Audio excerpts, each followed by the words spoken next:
Okey, kalau cakap saja tak guna adik-adik, dengar ayat Quran kan.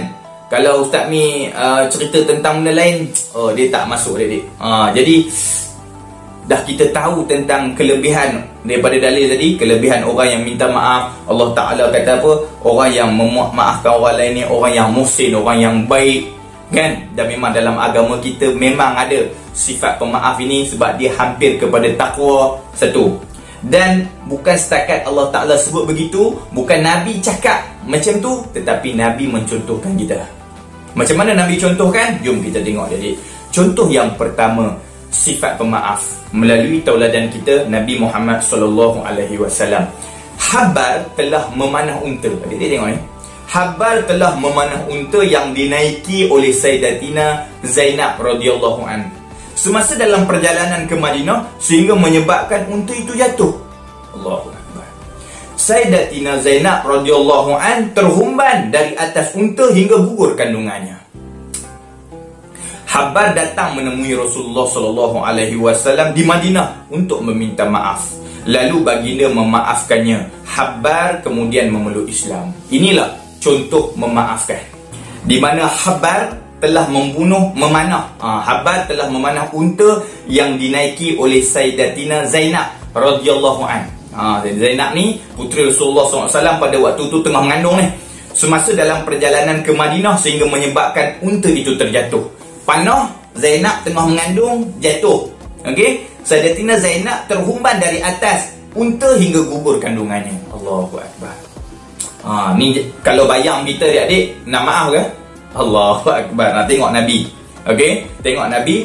Habar datang menemui Rasulullah SAW di Madinah untuk memohon maaf. Habar yang panah tadi tu, yang menyebabkan Zainab jatuh, terpelanting jatuh tadi tu, gugur kandungan, datang jumpa Nabi.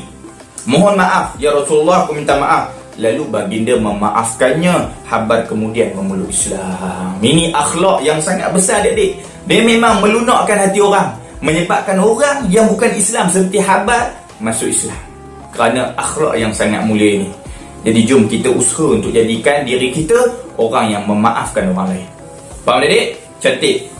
Kemudian kita tengok contoh sifat pemaaf satu lagi, iaitu usaha dakwah Rasulullah SAW ke negeri Taif telah ditolak secara terang-terangan oleh pemimpin kabilah Thaqif yang menghuni kota Taif. Ni cerita ni sangat popular adik-adik. Baginda telah dihina dan dilontar dengan batu sehingga berdarah dan luka teruk.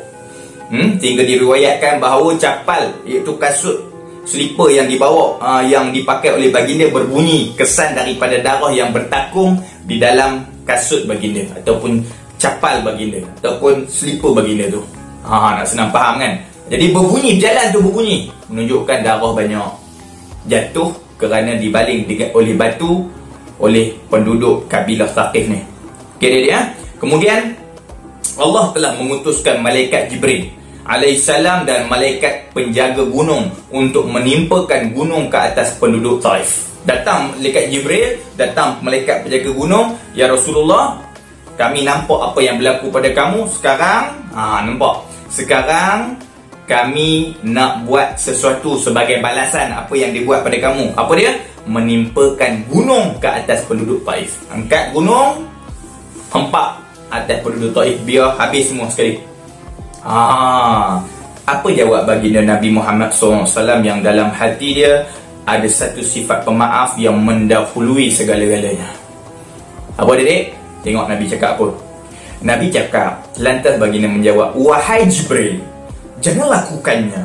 Jangan lakukannya. Biarlah aku bersabar terhadap kaumku.